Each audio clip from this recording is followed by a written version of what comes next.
questions?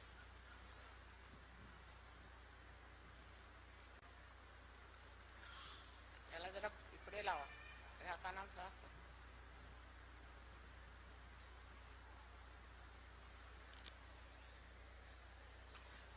Can you put it on the ground would be better.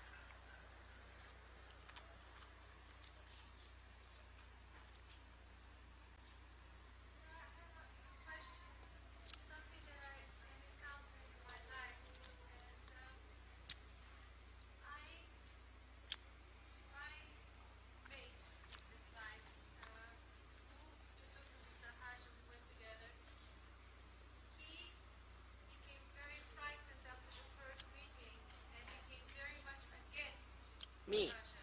Yes, saying that you were bad, and I continually I have had great results. I am another woman to this experience, and he, on the contrary, is very much against it. We were involved a lot with channeling and spiritual, a man that channels spirits, and I seem to think that he's still involved with that in some way.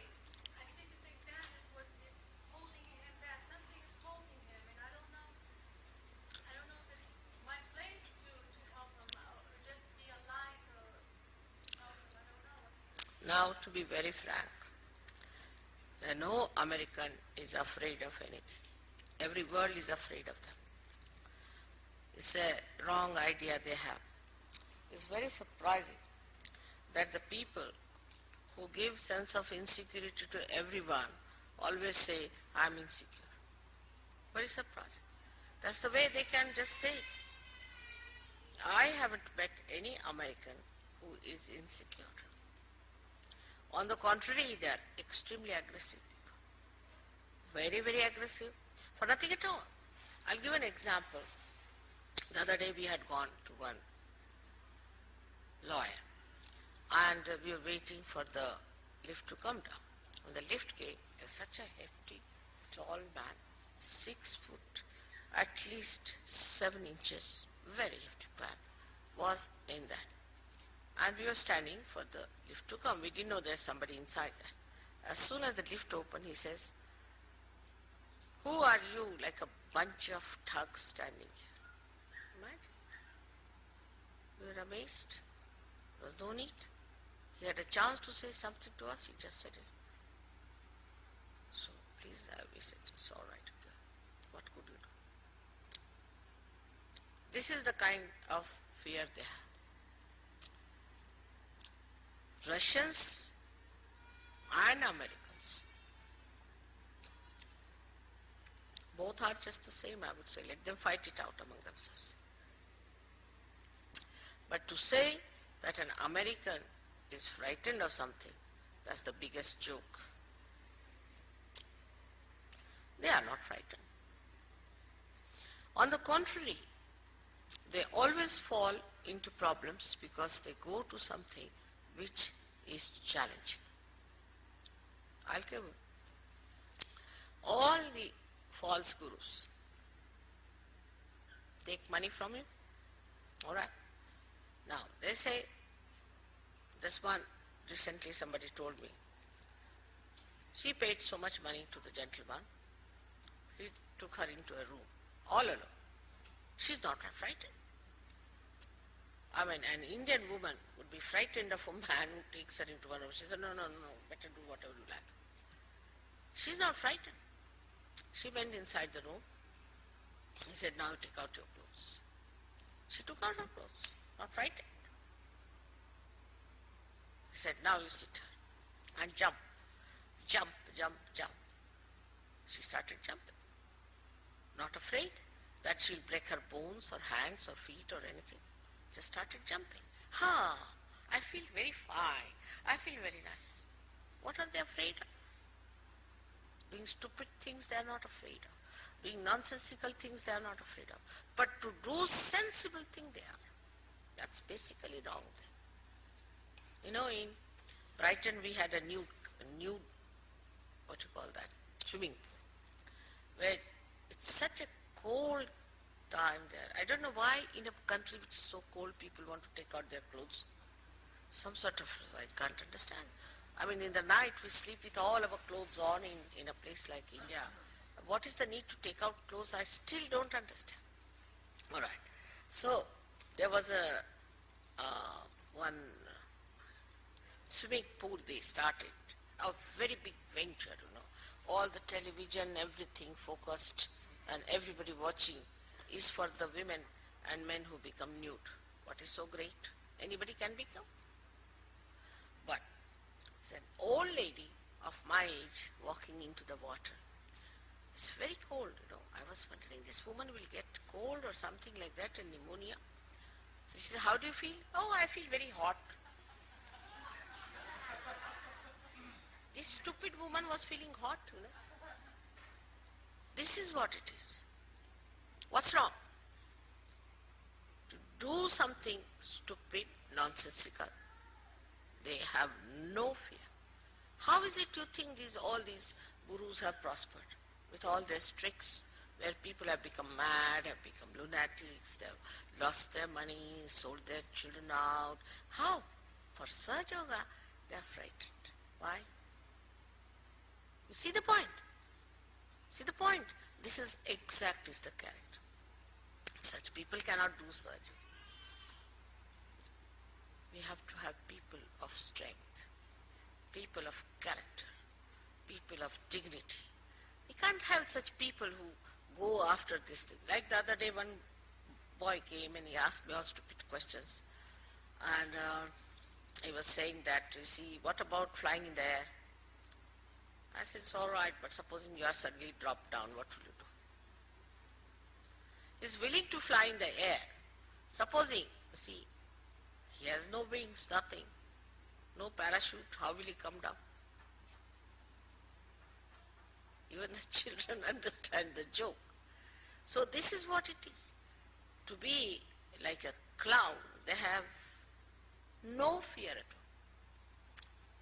But to be sensible, balanced and dignified, they are afraid. And we are not here to ask for elections, are we? Sahaja Yoga is difficult for people who are stupid naturally, people who want to have a life of destruction. Is for people who want to evolve, people who want to become more compassionate, affectionate and humble, which is very difficult. Here the training is, if you are humble, anybody will trample on you. You will be finished, you will be killed. All right? You have to be aggressive. To say an aggressive person is afraid of another person, then you better change the meaning of the word aggressive.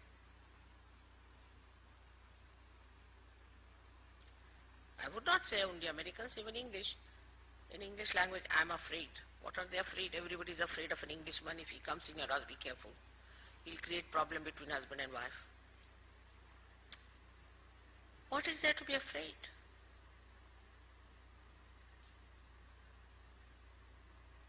Afraid of that is divine, of that is blissful, that is such an advantage to me. Sahaja Yoga is nothing but blessings, blessings, blessings. Nothing to sacrifice, nothing to give up, nothing to sell out. Even small things like children, their problems, this, that is looked into. Somebody who cares for you. Somebody who manages things. Somebody who makes you powerful and confident and secure. What is there to be afraid of? But the brains are upside down. They are not afraid of a tiger, but afraid of a cow. What do you say to such a person? He said, what are you afraid of? Afraid of a cow. And what you are not afraid of? Not of a tiger. All right. So it's all right. Sorry. I'll go to some other place. That's what you have to say. I mean, this is what it is. People are just upside down. Their value system is upside down. Example, I'll give you a very simple example. This Mr. Hart lost his election because they said he had some relationship with some woman. It's so common in this country. What is there that he should lose? I mean, if he had done something else, like if he had taken some money of the government or must have cheated them, then it's all right. But on a point which everybody does, it would be tomorrow, why did you eat a sausage? That's why it lose you. It's absurd. They're upside down. Brains are upside down. See, what is the logic? So those who say they are afraid, you say, you're right. You go and bang your head with something that would be better for you. It's all stories, I tell you. It's the way they put you down. There's nothing to be afraid from a fragrance of the flower. It's like that. We have a guru who cannot bear any flowers, no fragrance.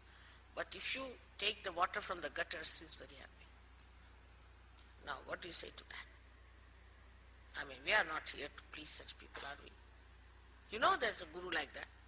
He can't bear, he got how many Rolls Royces? 63 Rolls Royces. And they used to take gutter water for him instead of giving flowers. And there are many Americans who did it. Thousands and thousands and thousands. Imagine to buy 63 Rolls Royces out of American money. What do you say to them? But they are afraid to come to Sahaja. See, this is self-deception.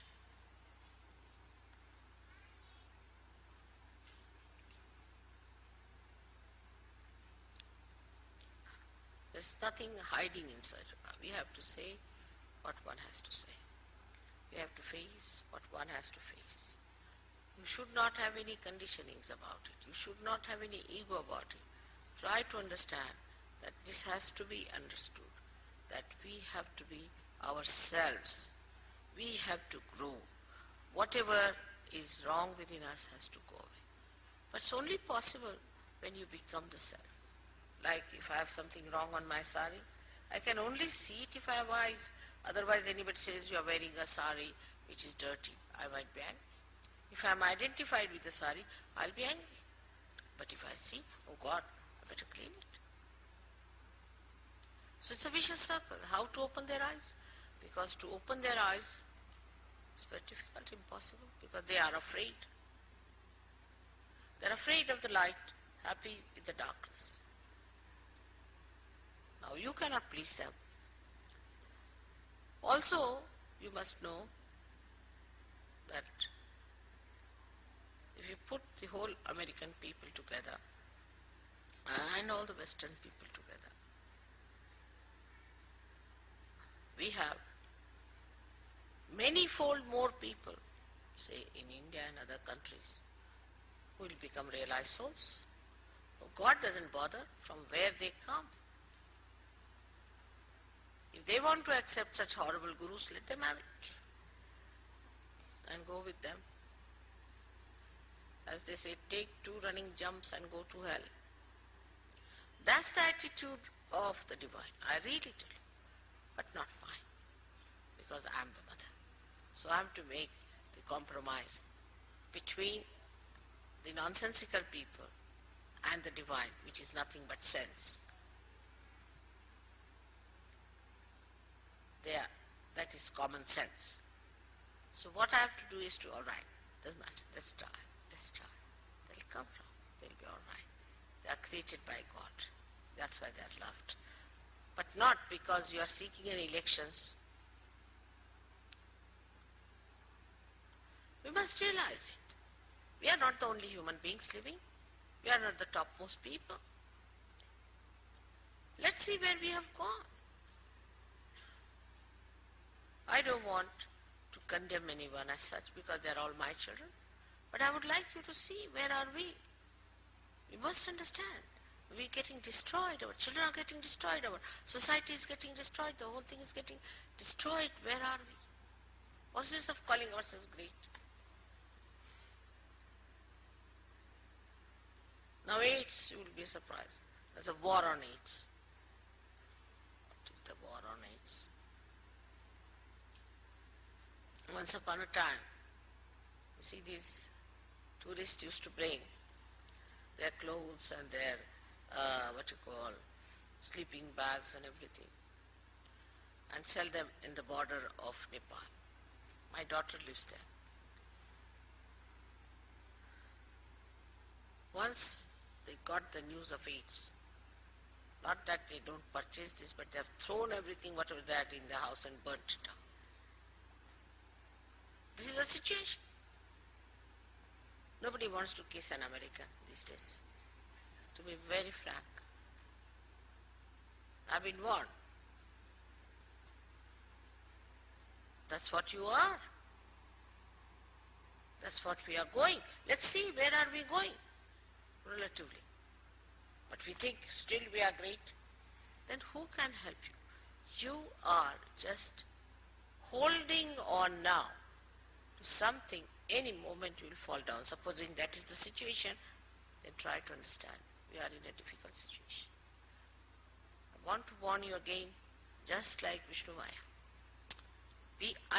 Not only that you should understand, but be in possession of this understanding that we have to save others.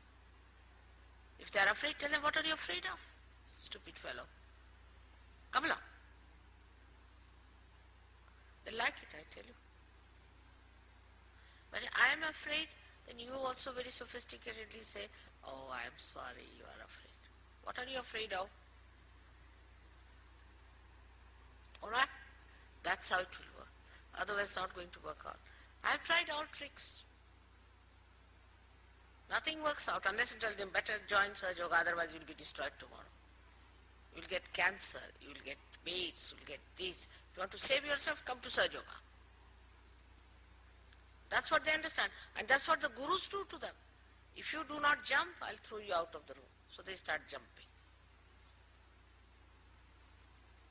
It's a fact. Till they break their bones, they jump.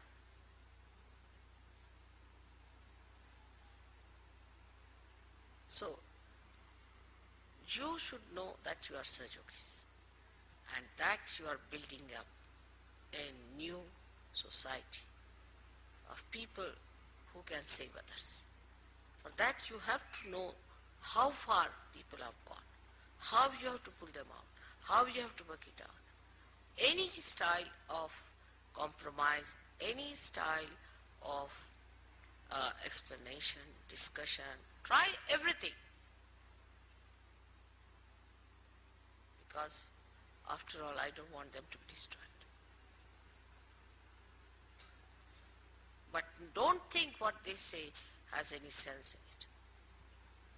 You must have a higher understanding than they are, because you know that they are catching on the agya and they are afraid. Alright? Some of them do say, I've heard, that supposing we get transformed, then we cannot enjoy the life of everyday life. What are you enjoying? On the road you are walking. When I came in Los Angeles, they told me, Mother, do you know, serious things have happened. I said, what serious things? On this road, 3 people were killed last week. I said, how? Just a shot. What's so great about us? You should ask. Aren't you worried about this may happen to you, to happen to your children? You'll be killed. Anybody can kill you. What are you doing about it?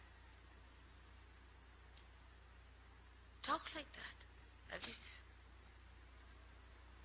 you understand the problem. You express your concern. Heartfelt concern. Definitely they will understand. Because they told me that in Sahaja Yoga it's very bad because we'll be transformed and then we'll not enjoy. So, this is what you are enjoying on the street. Go ahead. Enjoy the fear, the scariness of it. You can't make your children play in the front door. That's what you are enjoying. They enjoy, if they are stupid, they say, this is our fundamental right to be stupid. But you have a fundamental right to enjoy joy, to meet joy. Have you met joy? That's your fundamental right, to be the spirit. Have you become the spirit? It's fundamental right. What sort of a fundamental right it is to be stupid? They say it openly, shamelessly, without any respect of yourself. They have no respect of themselves. So they have to first have their own respect. For that, they have to understand that they are human beings, at the epitome of evolution. They don't have to become worms now anymore. All this you can talk to them the way I'm talking to you, all of you, and tell them, see now, this is what it is. What is happening? What are we doing about it? All right? Even then, if they say so, all right, don't waste your energy.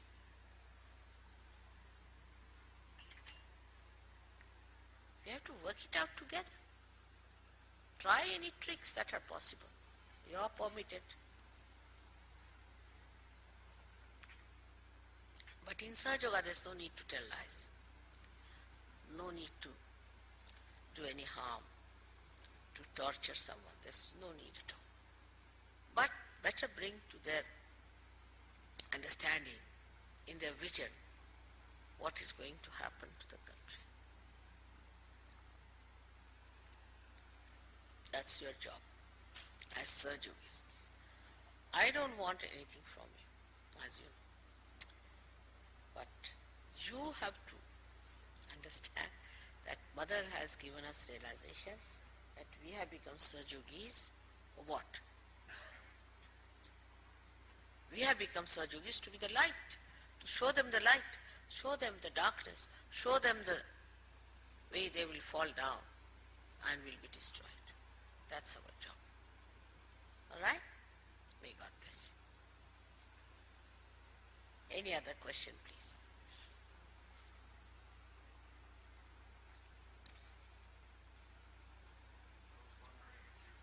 A little loudly.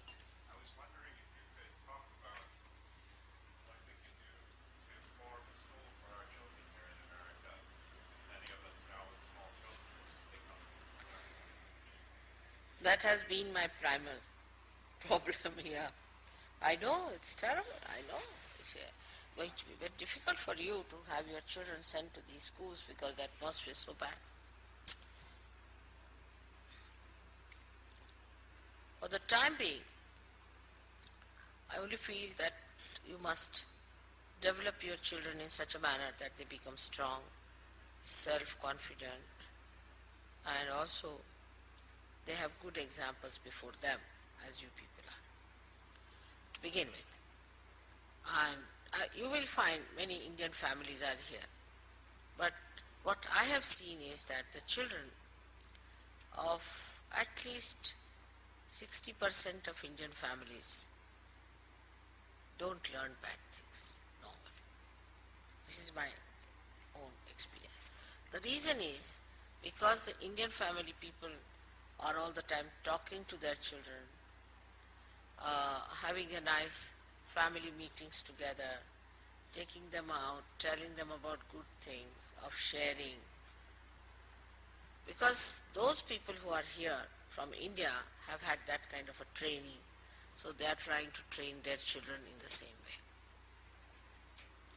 Now the families which are so-called advanced here can beat you hollow in nonsensical things. Because when it comes to advancement, they don't know how to relate it to anything else. But those who are not that way, those who have been going through a lifestyle still maintain their own ideas and their own behavior, their own principles. They are imbibed by children. And they just think these are another category of people. These are not our style. These are different. They don't change. I've seen many families like that. In the same way, first of all, you must pay full attention to your children, talk to them, bring them up in such a manner that they have another value system. I mean, I can say about my own daughters or grandchildren, you put them anywhere in the world, they will never become like others because they have their roots. So you must try to make their roots very strong into great principles. Then they won't be that much in difficulty.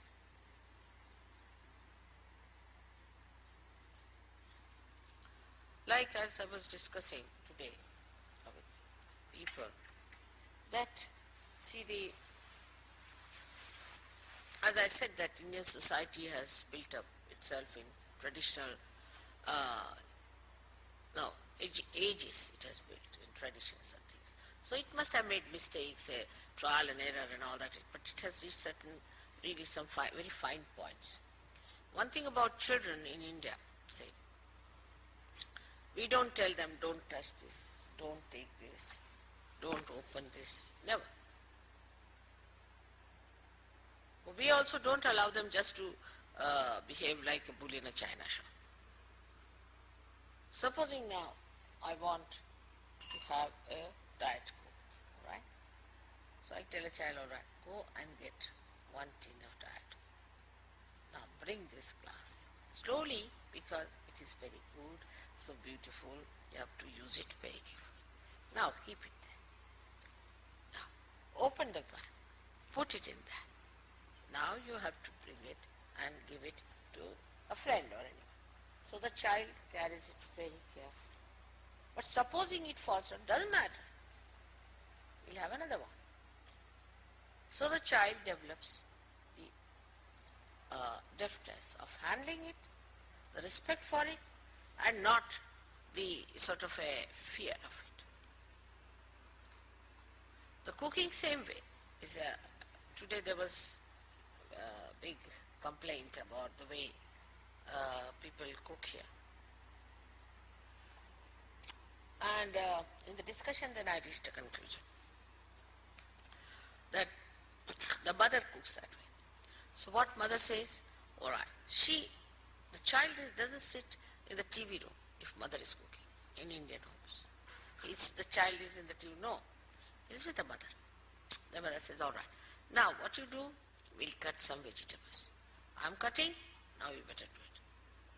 Now whatever is left out, which is not to be used for cooking, we have to put it in this thing. Now this has to go into the waste paper basket. And Indian kitchen is all the time clean, spick and span, every minute. Every room is spick and span. House. Outside what can we do? Is the government, the management, nonsense. I mean the people here think they are very clean. I think they are not. Only the government is. The clothes are hanging here, this, that. In Indian homes, even in the poorest of poor you go, everything will spick and span clean. Because the child is told to keep it. Now, the child has, say, a paper in his hand. He won't throw it everywhere. Carry, take it to the... How? Because the mother will say, all right, now this paper is here. Where should it go? All the time the mother and the child are together, or the father. All the time, wherever. It's not that the children can't go to this place. Here the beginning itself is wrong. When the little child is born, you put him in another room and the parents are sleeping in another room. It's the worst thing that you can do to a little baby. That's how the child will become very insecure, unhappy, abnormal. In the subconscious, the child will have a very funny feelings. The after marriage, after having children, the parents have to accept parenthood. They are still in the bridal dresses. Or the men are still saying, oh, they are romantic heroes going around. You are parents now. Otherwise, don't produce children. If you produce children, be parents. That doesn't mean you should become absolutely boring type people. But take interest in your children. Keep them with you all the time. Talk to them. Tell them how to behave. I mean, the behavior here of children is abnormally funny, I find. For that, one has to blame the training. And all the freedom is to be given to children. Now, the carpet is more important than child. A door is more important than a wall is more important than the child.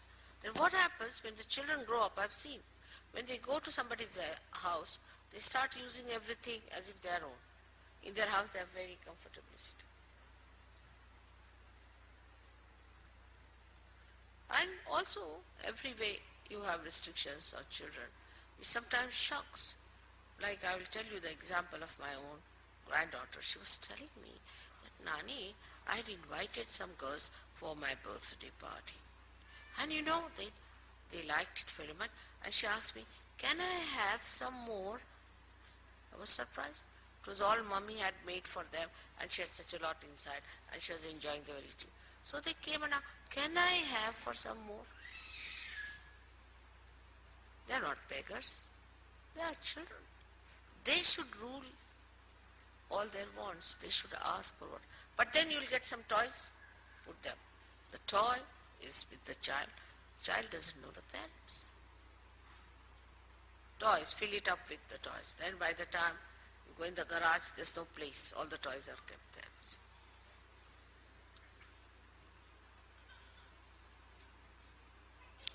So the whole training system is wrong. You must take your child with you, you must take him out, you must show everything. Who else is going to teach them? I see a mother who is, say, a person who has done, say, MA in botany, and a child doesn't know what is a leaf and what is a flower. Involve them with yourself. You go to work, tell them what happened, today this thing happened in the work, this is what. They are something separate from you. How can they grow? At this time, they depend on you for all their nourishment, every time. And in that you have to teach them how to share things. But I think very little time is spent with children. It should be much more. Continuously it should be. I mean, even my girls who are on his she's 40 years of age. Even now she comes and sleeps with me in the morning time. She must hug me, sleep with me. And when I come, she cries like a little baby. What to do? I did the same with my mother.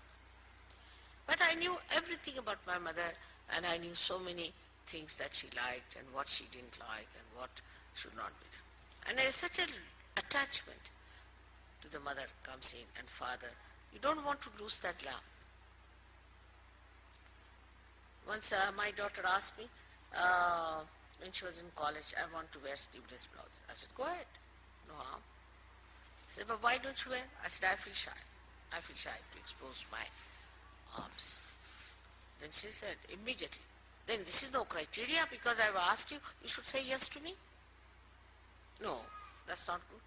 She herself corrected herself.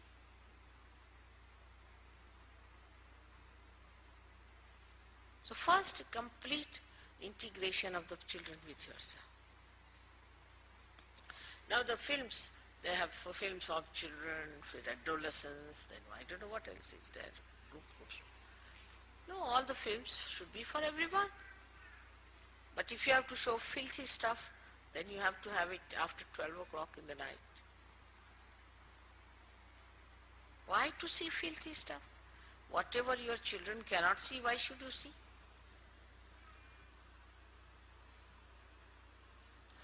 It's not something very matured, is it?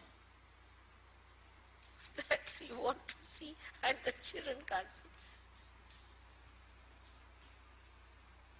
So the whole shifting starts.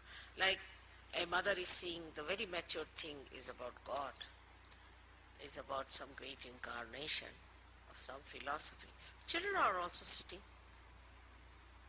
Then they start asking, what is collective consciousness at a very young age? What is Chaitanya?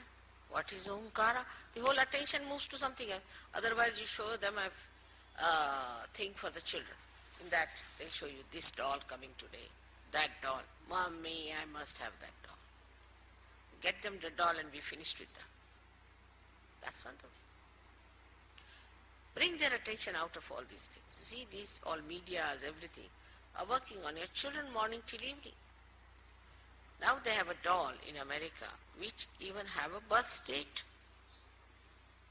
And then you have to join a club. For that club you have to pay so much dollars. And then you become a member of that. Then they write to you what is the name for the child and when was she christened and this and that. They are playing upon your children. And you are happy as long as children don't trouble you. And when they trouble you, in England, I don't know, in America, what do? They kill their children. Then the children kill them. The whole thing is upside down. India, it might happen if they become developed and advanced.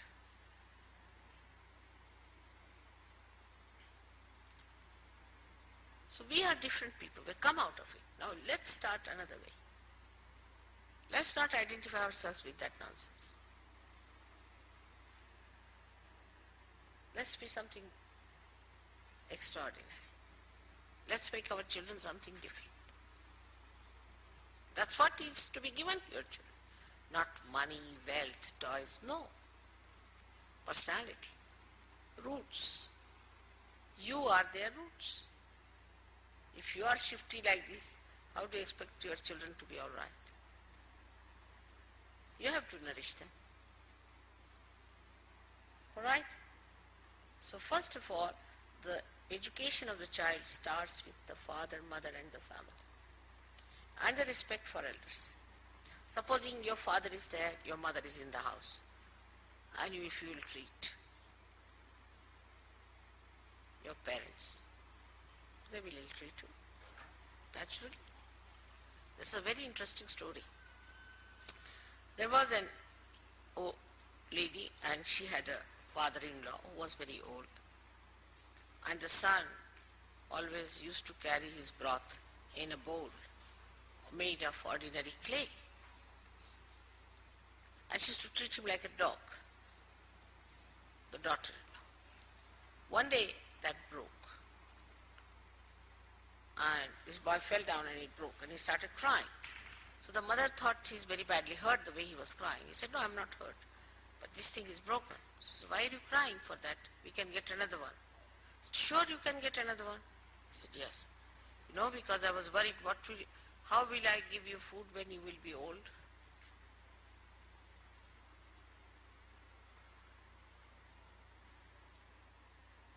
That's what I was worried.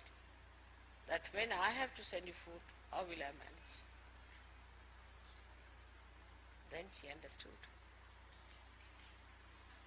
How you treat others, how you behave towards others, how you live neatly, clean ways and things, that's what children learn.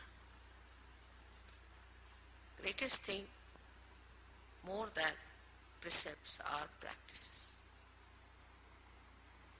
Here the husband-wife will quarrel, the presence of children, beat each other. Imagine. I've seen that. I mean, if you see any film these days, is the quarrel between husband and wife. Put this way, that way, this way, that way. That's all. Get fed up with it. No respect, no love, no affection. Or some sort of a destruction. Then the children themselves don't want to see any picture. You see, when my daughters were small, I would only take them to religious picture like Sri Rama's life, this, that and all that. So they developed a taste for that. So when they went home to my mother's place, they said, we will not go to this picture. If there is any Ramas, Hanumanas, then we'll go. So my sister said, you see, first of all, we can't leave them alone in the house. You can't take them to any picture. They don't like any other picture but that of God's pictures. So, I mean, there are not so many. So what to do? I said, all right, why don't you also see with them the same? She said, but there are some nice social pictures. And I said, they don't like it.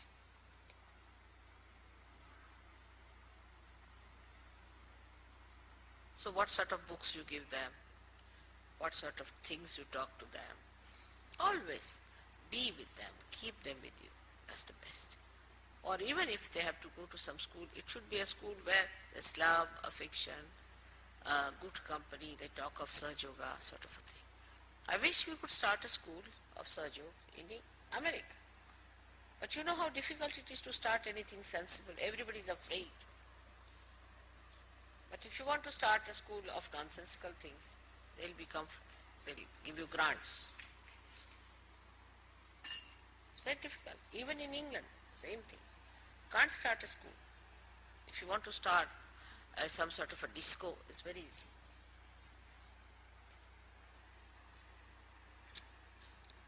Many schools are closing down in England. Actually, there was a school for sale. Wanted to buy in my own simple ideas. They said, Mother, first thing, why it is closed? I said, why? Because of the different rules and regulations, it is closed. I said, then your great-grandchildren might be able to go to that school. It will take so much time. So first thing I'll say, you should look after your children. Tell them when it is wrong, you must tell them, this is wrong, it should not be. Like your child doesn't respect others, you must tell them. If he spoils something or does something wrong to others, then you must tell. If he doesn't share things, you must tell, you must share your doll, you must share this. But when it comes to correcting him for nonsensical things, you should not. We'll see, it will change. Then later on, of course, we have to think of school and all that. We're trying to do something. Let's work it out, maybe. Then we'll take over. Basically, they should be all right. Otherwise, they come to India and slap all the teachers. What's the use? It's not easy. Western children are not easy to manage. Actually, then definitely they'll be frightened of Western children coming to India. Rather different.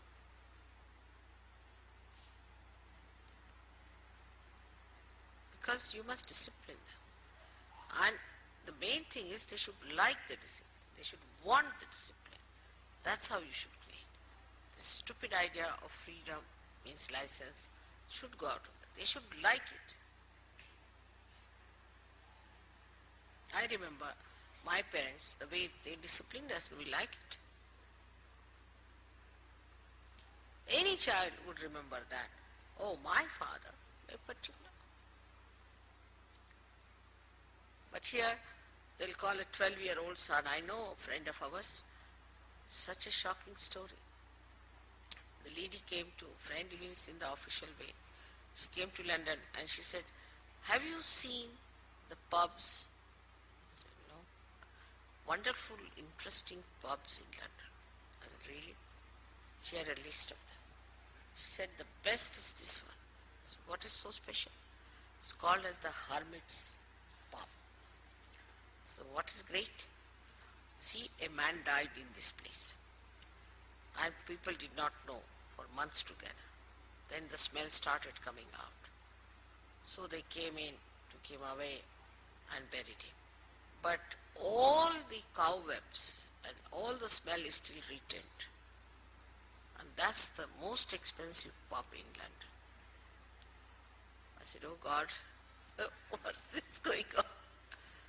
This lady said, we are very free with our children. We allow them to do what they like. And she had two sons, I think one was 12-year-old and one was 11-year-old. And these husband and wife were sleeping upstairs in America. These two children were having a party. The father had given them alcohol, beer, all open, drink, oh enjoy, we are one. And these children of that age group started drinking, and then I don't know what happened to them. They put fire to some alcohol and the whole house was burnt. One child ran out, 11-year-old. The mother, father, one son, all died, and so many children.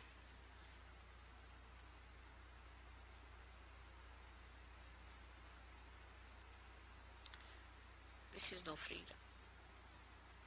You have to teach your children discretion. You have to teach them.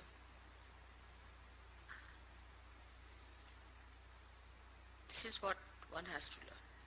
So I think before starting a school for children, let us start a school for parents. What do you say?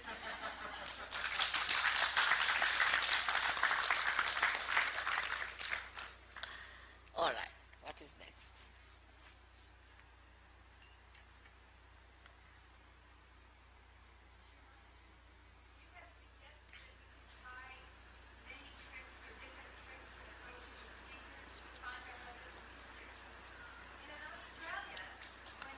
Leila, no, I can't hear you. Just come here.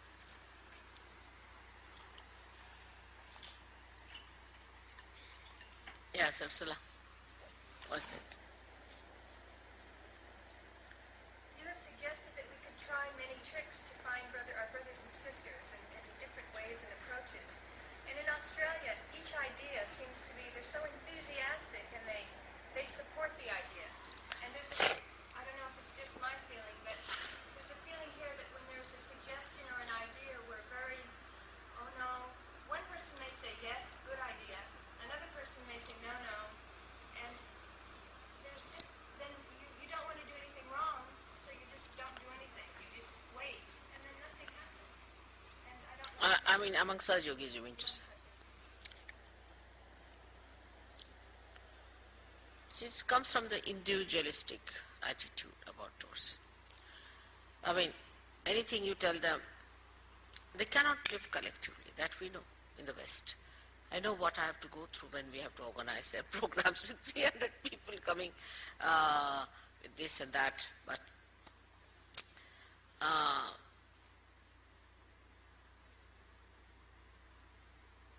this individualism is so much. Like every bathroom has a different tap. You better ask somebody. Otherwise you'll land up into difficulties. Even the tiles have to be different. Everything has to be different. Now, if there's something fundamental, then you can ask your leader. But if it is something mundane, all right. You want blue color, have blue. You want red, have blue. Like that you can solve your problem. If it is something fundamental, then you should ask your leader. But if it is something which is not fundamental, which is very simple, let them have their own way, then gradually they'll grow into it. Because this is the basic problem of these countries. So-called individualism makes them feel that, oh, this is mine, I'll do it the way I like. Now say a motor car has a different handle. Now a person who's sitting inside must know what sort of a handle it is. Tomorrow something happens, you can't even know. But otherwise they are not at all individualistic, I'll tell you. Like in India, supposing I'm wearing this sari. Maybe there's another sari like that. If another lady is wearing the same sari, she'll go and change and come back. She won't wear the same sari. But here in fashion, if somebody is now that our Princess of Wales has this kind of a hairstyle, all English girls have the same hairstyle. You don't know from one to another. So what is so individual about them? If some fashion starts now, this is the fashion, very fashionable. What is fashionable? Is to cut your hair this way and make a punk. So everybody is a punk. Suddenly you find Sir Yogis walking as punks. You want to know who is who. So what is the individual character there? Where is the individuality? On principles you should be individuals. On principles and not on artificial thing. Now this one has a principle. Supposing I am wearing this sari. It's made by hand, spun by hand, designed by one person. So I am giving importance to one person. Now he might have made 2 or 3 or 4 at the most. Now if somebody repeats the same sari, that means I have not encouraged that man so much. Like you can have the same sari made out of say machine. Then we'll start, all right, have 10 saris like this, 20 saris like this, all made by machines. But here, because we want to have a sari separate, it has to be made with hand. In principle, see how it helps.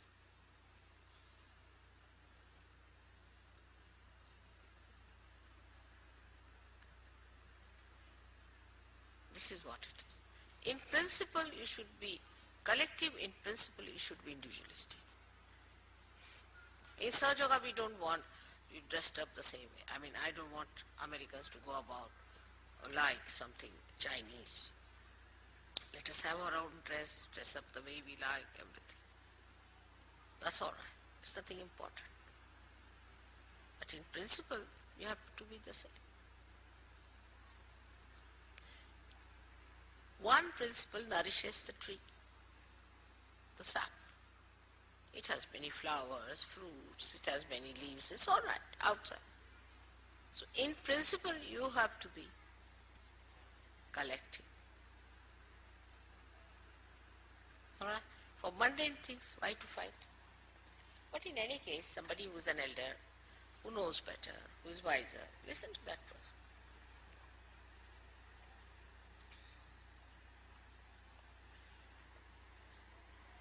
We always have an awe and a respect for elders. Like I see is, thank God you have, now Shari, you suppose, take one case, individual case. She's come all the way from India. She's staying. She knows quite a lot about pujas, things like that. She knows how to do many things. You should be prepared to know from her. Otherwise sometimes it's very embarrassing the way things happen. Now she's here, she can teach you there's nothing wrong in learning. She has learned many things from you, but there's no respect, I think, sometimes for her at all. She's an auntie somewhere sitting on the shelf. No, she's here for a purpose. One should learn, respect. But that doesn't mean you become her slave or anything, but you gain something out of her. Another person who comes here should learn. Like from Americans, we have to learn a lot. Tell me what?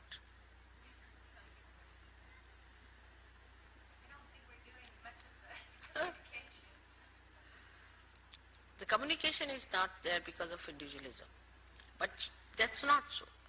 There's no individualism at all. Because I've seen once a fashion starts, everybody looks the same. The other day I came, I saw Miss ladies looking like men with muscles like this, walking like that. I said, what sort of creature is this? 1 came, 2 came, 3 came, 5 came, 10 came. What's this going on? I didn't understand. See, they're all walking like that. Like Draculas.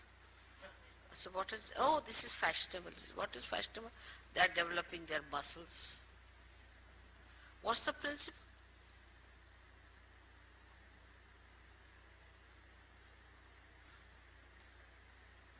That's it. So, in such things we do not argue. Means in stupidity we don't argue. But in sensible things we are. In sensible things we have to understand what is sensible. After all, we are realized.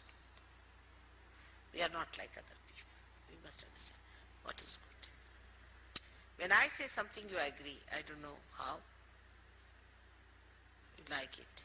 I may say something also which may not be so palatable, but you like it. See, thing must have it. This is a medicine. In the same way, one should see to things which you may not like so much because maybe your condition, but see to the sense of it, the common sense, the balance. You can understand. And you have something very great called vibrations. But even that also I've seen horrible things they do. Some people went, two husband wife, went to stay with some lady because her husband had gone to India. Threw all her furniture out, all her carpets out, everything out. I said, why did you do it? Very bad vibrations. I said, really? Now will you please pay for all that? For the bad vibrations. I mean, anybody else's things, who are you to decide good or bad vibrations? You look after your own vibration. So they also sometimes use the vibrations just to sort of express their ego. So let us try on ourselves, everyone. Am I doing it just for ego's sake? Am I quarreling because of ego? Am I saying no for ego? As far as possible, try to concede. You'll feel much better. We learn much more. I mean, I've learned so many things since I've been abroad. I mean, I didn't know so many things I don't know even now. For example, I didn't know how to operate a TV.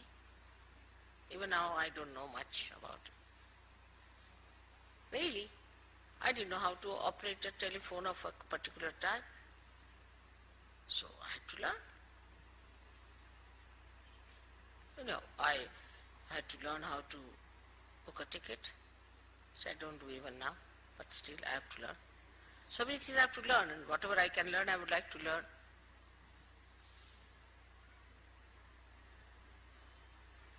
Cooking, I know, but I never knew how to wash utensils because in India, normally you have servants, but I learned it. Your style with very liquid, I had to learn. There's nothing wrong in it. So one must try to learn than to argue.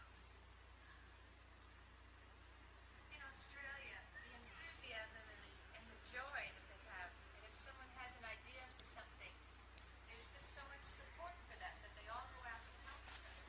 This Agree. becomes a very big collective effort. But Australians are very wise people. They understand wisdom. That's what we have to be, wise, very wise. And if any Indian is there, they try to ask, how do you do? Particular things, on principle, as like puja things, they'll ask an Indian. But booking the seats, never ask Indians. They're no good. Cooking, kitchen cleaning, very good. Maintaining house, all right. Looking after children, all right. But driving a car, an Indian, save me. I would never sit in a car which is driven by an Indian in America. Because it's crazy the way people drive. This fellow won't know how to do it. So it's just wisdom and discretion one has to use and not to fight. It happens, I'm happy I've seen this in America, in Australians. They were declared as people who were criminals, the children of criminals. They are so sensible. Discretion must be used. That's important.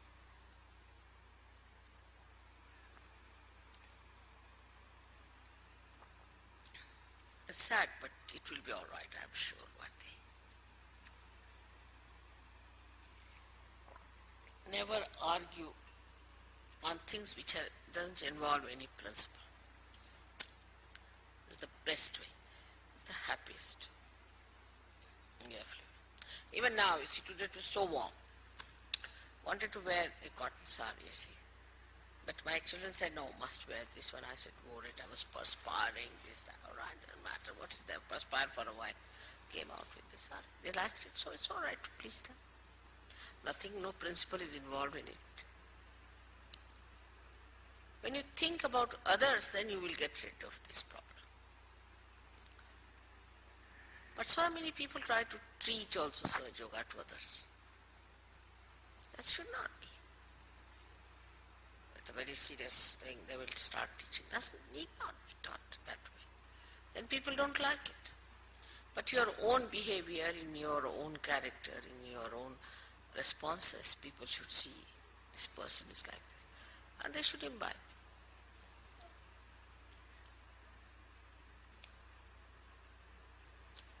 That's the point. I think what we lack is discretion. If you are discreet, you will learn very fast. It's not difficult.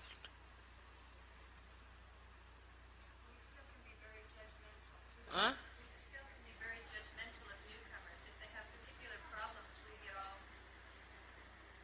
It's hard.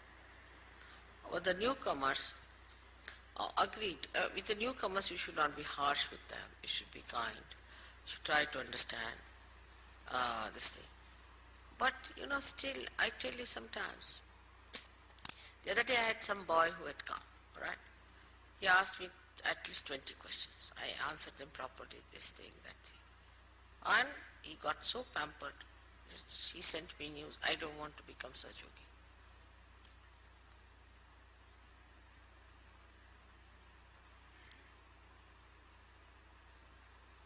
But for me, anybody would box his nose for such an answer. So you have to take it in a stride. Situation is so bad. Situation is very bad. Must understand we are on a war path. Whatever is possible, we can do it. But every country has improved so much. So what's wrong here is people don't want to learn. People don't want to understand the sacrifice of giving up your ego, giving up your decisions. All right, let's see, like that. That's why it doesn't grow. Now, one thing I must say, in America, if you have my program, hall will be full, I won't be able to enter in, and when I get out, I'll be pushed out like a pistonist. I've seen it. The people are so much, I don't know how to get in and how to get out. It's terrible. And when I go away, they just disappear. Because there's something lacking, of course I agree. Among Sahaja Yogis, that we have to see. After all, nothing special about me as such. They just see my photograph and come to the programs and sit down there. Even if I have 3 days program, it goes on increasing. While there are Sahaja Yogis who may not even be able to have one person in the hall. What's the reason? They don't know me. Alright? So there's something lacking in us also when the newcomers come in, how we treat them, we talk to them, how we appeal to them. Once in a while, of course, there would be somebody who will be rude. Doesn't matter. But try to be nice to them. On the whole, I think, with the newcomers, I won't tell all these things to a newcomer if he comes. If a newcomer comes, I'll say, oh, very nice, how are you, this, that, you see. Settle him down. Any other fundamental differences you find, you can ask me. Fundamental.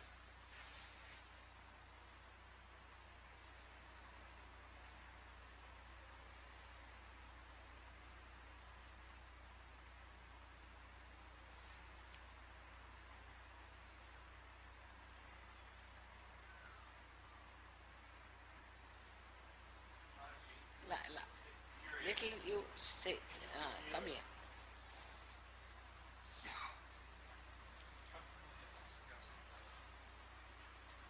I'm just a little curious about, the future a little bit.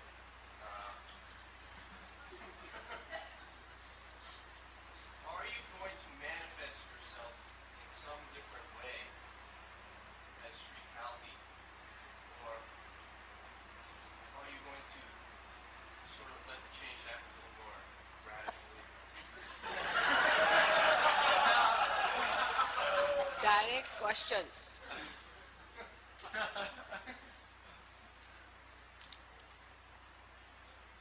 You tell me, what should I do?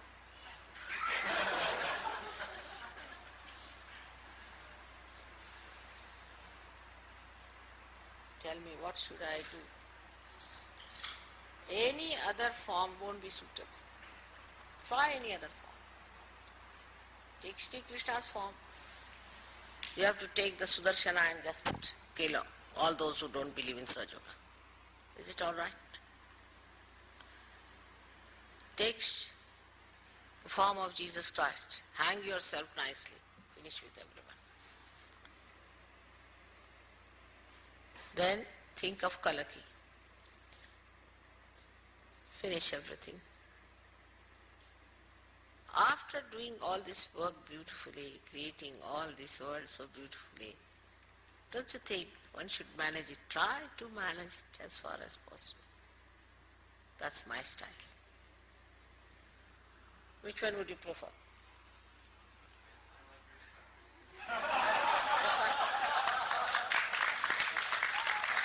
What did he say? That's it. See, that's what. Nothing else. Of course, you should know that Kalaki is acting, everybody is acting, everybody is acting, but is on a low key, as they say. One has to be very careful. It's a very delicate job. So many are lost. These gurus have taken over so many. It's a very, very delicate job. All right? But if necessary, I can do something.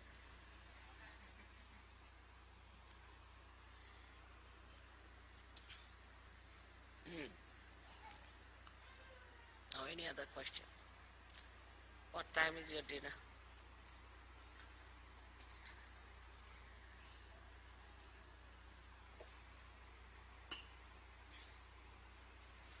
Any other question?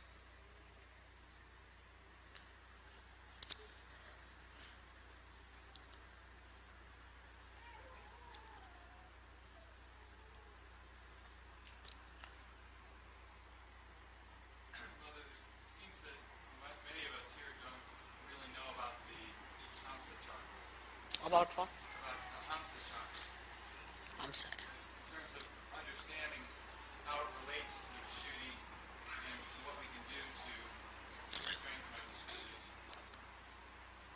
Hamsa chakra stands between the Vishuddhi and the Agya, as you can see clearly positioned like that.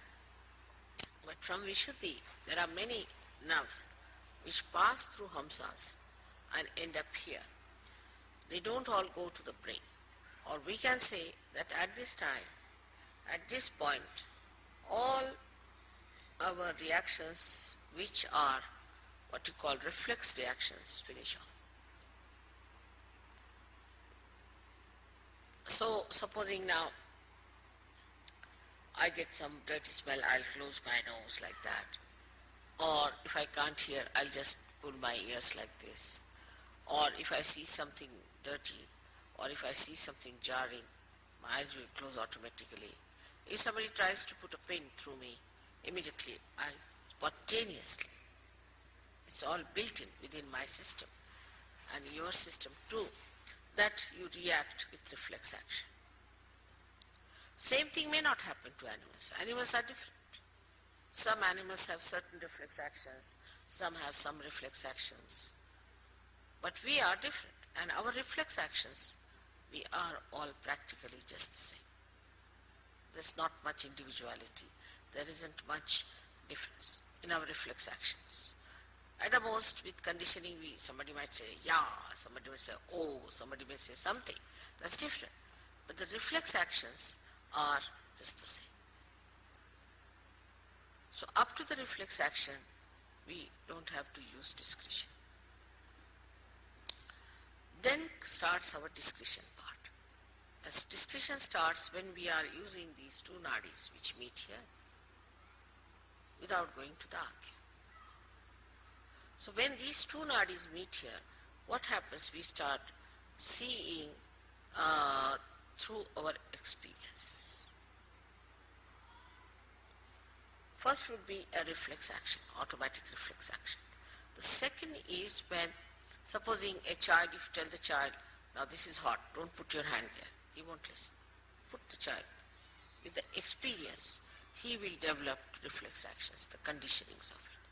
So thus reflexes are built in within us. Also, they are built in within us with, we should say, with other conditionings like,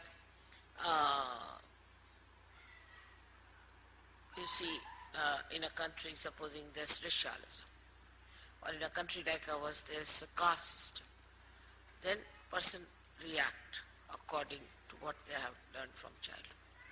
All these conditionings could be of the present day when you are born. You could have been yourself born in last life in, say, Africa.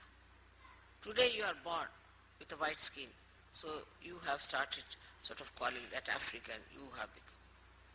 All these conditionings can be built into your Hamsa Chakra, which have come from your training of the mind, you can say the experiences of the mind, the experiences of the society, of your knowledge, of your education, the way you are conditioned can be built in here, in the Hamsa Chakra. And it reacts to things which has no meaning. If you I hate someone, why? Because that person wears a blue jean or something, or you can say a green shirt. Now this is built in your mind.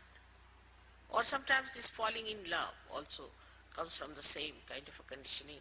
Supposing you had met somebody who had, say, blue eyes and was kind to you.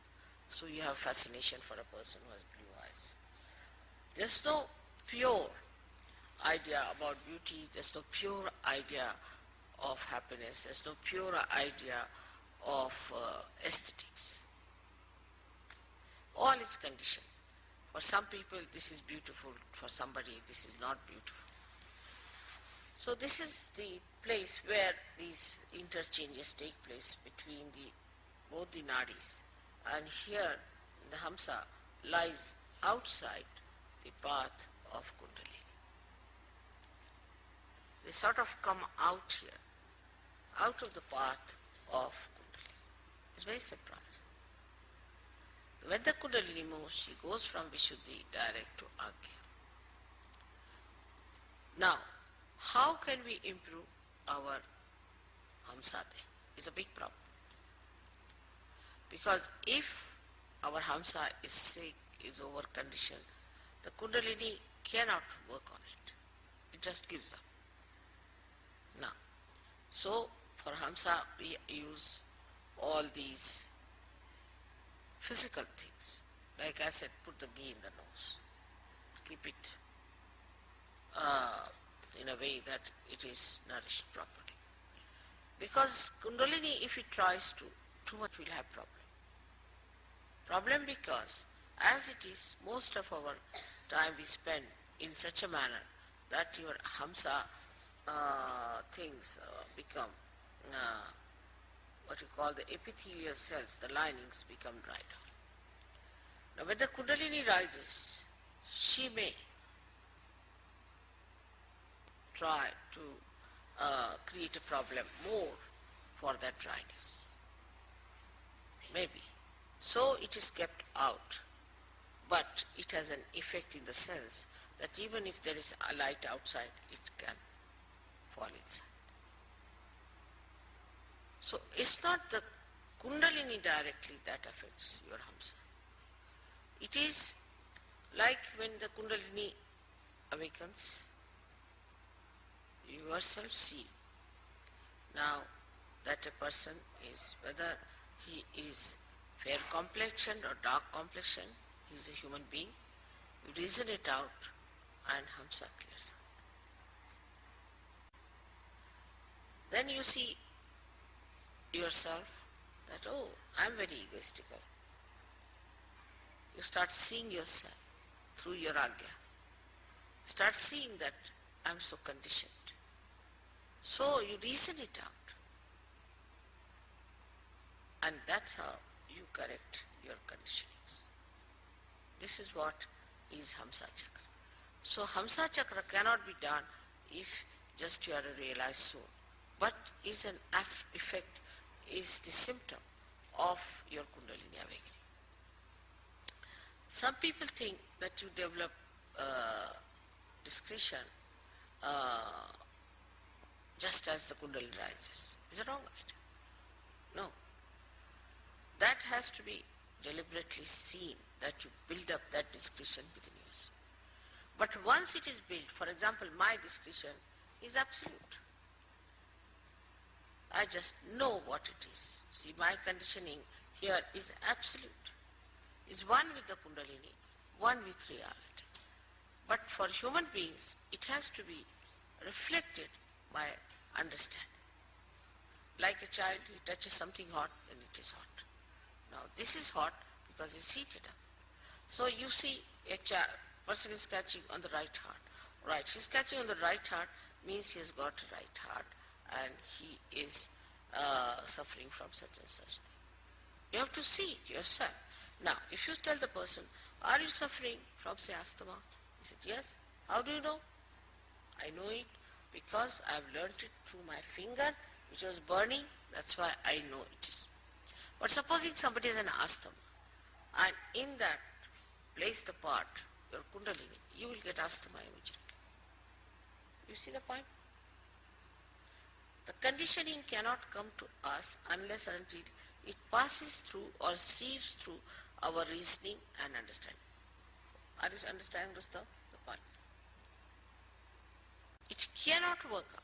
The reason is it filters your collective consciousness. Otherwise you go near a person who has AIDS and you become collectively conscious that he has AIDS. And if you imbibe all that into you as a conditioning, you will get it. But you are separated. Like a person who reads, say, there's a very nice story about this, Jerome has written. Like one man, he went and read Materia Medica. Went and told doctor that doctor, I have all the diseases except for one, which is housewife's knee. He said, how is it you haven't got it? Because I am not a housewife. So he got conditioned into all the diseases. That's how many people get diseases. But thank God there's a filter. If somebody has a disease, you don't get it because you can filter it. But Hansa Chakra could be affected by badhas. That's one problem. If some badha passes through the nose, you might. Some viruses pass through the nose, you might. Affected means it can get sick.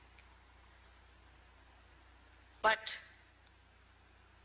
one must understand the discrimination between the two. Say there's a virus infection outside. It can pass into your Hamsa chakra and can give you a problem of sinus, this, that, physical. But you won't become like a person who has given you virus infection. So there is a filter. But supposing there's a person who is very hectic and you come in contact with that person, he's very hectic, so your swadhisthana can take over. You can become hectic with that person. Living with that person, you can become hectic. But as far as the Hamsa is concerned, with anybody you live, your Hamsa doesn't carry the complete impact of that because there's a filter. So now if you have to develop the discretion, you have to learn. You have to understand. It doesn't come automatically. But with children who are born realized, their Hamsa is so developed that they know it. What is right, what is wrong. Because their Hamsa is so much trained that way. They don't have to use much understanding. But those who are now growing up, have become now Sahajogis, have to know through their own experiences their Hamsa. It's a filter also. But for a child, he knows what is right, what is wrong. Because his Hamsa is developed. In India, when the child is born, he is massaged nicely. Oiling is the best way to have a good Hamsa. Oil his head, oil his body, put किती उशीर झाला? झालं संपत आलं. Put some drops in the nose, everything. They try in the ear, in the nose, and that's how they build up.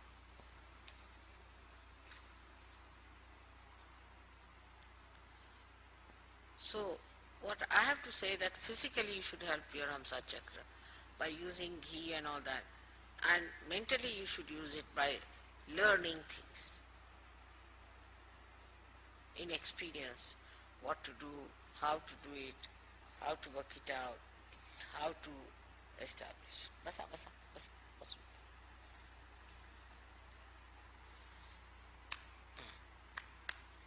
Basulya.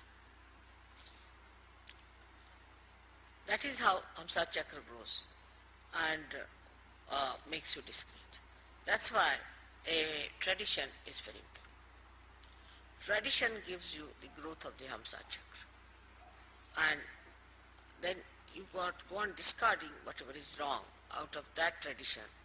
Then again you keep whatever is good. You give it to your children, to your children, to your children. So the discretion comes to a person who is traditionally built up better than a person who has no traditions.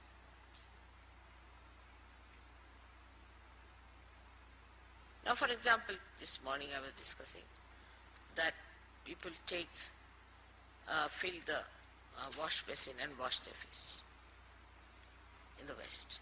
In India, we cannot conceive of it, cannot even think of it. I mean, people don't know it can be done. Because in traditional way, it has come out that if you're washing your face and again your water goes into there, then all the dirt is in it, again you're using the same water. So you cannot have complete. So always use running water. Traditionally, we've learnt it. So it's so much in our heads, in our discretion, that we cannot even think of such a thing. Simple thing that Muladhara must be cleaned and washed. Any Indian you take it, he knows that is because they must have had some problems before. Whether he is in the north, is in the south, east or west, ask him. Auspiciousness is another thing. Is so much imbibed in the tradition. But if you have a tradition, say, of doing things which are absurd, also you can have traditions like that. Like very primitive people have all kinds of traditions which are very absurd. I was told that if you go to Ladakh, what they do, somebody dies, then keep the hand of the dead person in the house all the time like that. They think that that helps. But with tradition which is wrong, by discarding that, they will understand is wrong. So the more traditional you are, the ancient you are, you learn many things. Like we would say English are in a way traditional. So supposing there's a lady coming down and you are coming with a lady, then the man will be in front automatically. He'll just move. But if she's going up, then man will follow her. Just happens automatically. Because traditionally they have learned that if you are going down, the lady may fall or something, so we should be in front. So what you call as the traditional habits of person gives you this hamsa. And these habits are built better and better with trial and error methods. And that's how you develop it. Now for people who are Sahaja-yogis, it's much easier to imbibe them. Because if you see something, yes, that's wrong, should not be finished. But you should be so clear-cut about it and should determine. It works out. Your answer will be all right. But you tell them 10 times till they'll do the same thing. Then that means that Hamsa is not willing to accept.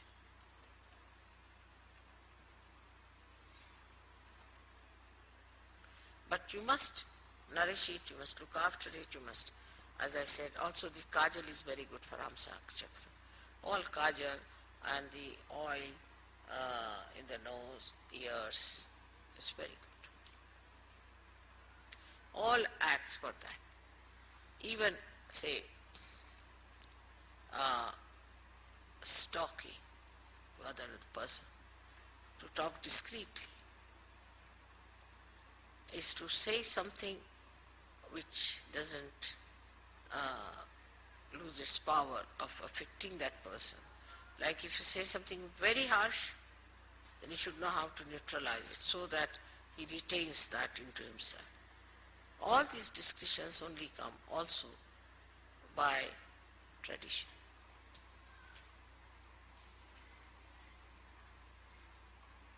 When you find something that is futile, in a collective way, in a tradition, drops out. So the blessings of the tradition is great, but greater are the blessings of your spirit. And the blessings of the spirit are such that through your vibrations, immediately you know this is wrong. But you have to be honest about it, and you just give up. You want to ascend, you want to improve your vibrations. So for that, whatever is needed, you will do.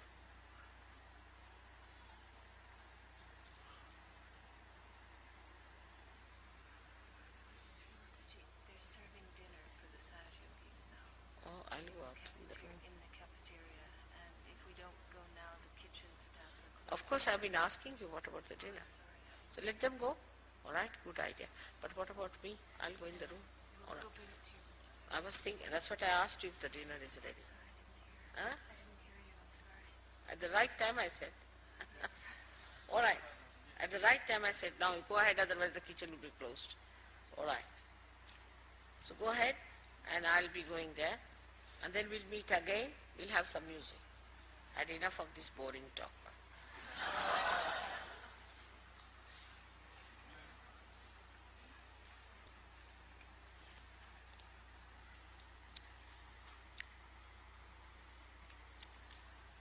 Bell rings into my ear.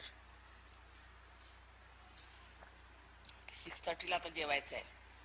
All right, go ahead. So I'll go back.